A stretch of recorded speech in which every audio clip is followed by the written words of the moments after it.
Hi అండి. నమస్తే అండి. అందరూ ఎలా ఉన్నారండి?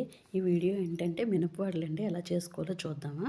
ఫస్ట్ కొంచెంగా రుబ్బు తీసుకొని అందులో ఉల్లిపాయలు, పచ్చిమిర్చి, కొత్తిమీర, కరివేపాకు, ఇంకా అల్లము, జీలకర్ర వేసుకొని దానిలో కొంచెం గోధుమ నూక కూడా వేసుకోవాలండి. దాన్ని కలిపేసి పక్కన పెట్టుకొని ఆయిల్ వేసుకోవాలండి. ఆయిల్ పెట్టుకొని అది వేడయ్యాక కొంచెం వాటర్ తీసుకొని దాన్ని తడిపెట్టాలండి. తడిపెట్టి మనకి ఎంత సైజులో కావాలో అంత రుబ్బుని తీసుకొని రౌండ్గా చేసుకొని దాన్ని మన చేతిలోనేనండి ఇలా బొటన వెళ్తే ఇలా సర్దుకుంటే మన చెయ్యంత సైజు వస్తాయండి. దాన్ని మెల్లగా ఆయిల్లో విడిచిపెట్టాలండి.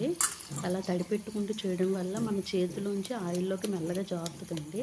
అలా పెట్టకపోతే ఏంటంటే అది కింద ఆయిల్లో పడదండి. మనకి ఆయిల్ తుల్లడము ఇలా అవుతుందండి. మనం వేసే ప్రతిసారి కొంచెం మన చేతిని ఆయిల్ తడిపెడితే అది కొంచెంగా మన చేతి నుండి జారుతుందండి.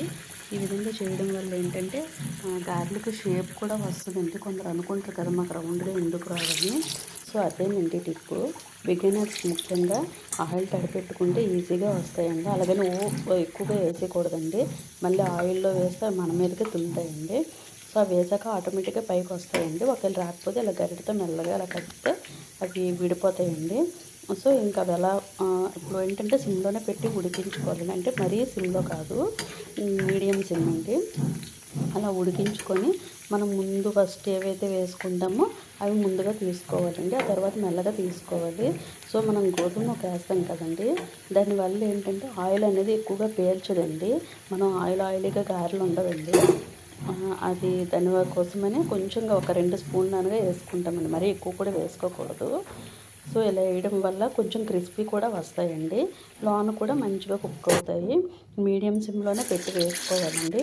ఇలా వేసుకొని మిగిలినవి కూడా వేసుకొని మనం లోన ప్లేస్ అడ్జస్ట్ కూడా చేసుకోవాలండి.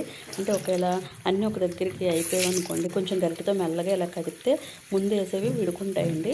దాని ప్లేస్లో ఇంకోటి కూడా కొత్తగా వేసుకోవచ్చండి. అలా వేపుకున్న తర్వాత అవి బ్రౌన్ కలర్లోకి వచ్చాక తీసేయాలండి. చూడండి ఇప్పుడు నేను చేశానండి అది.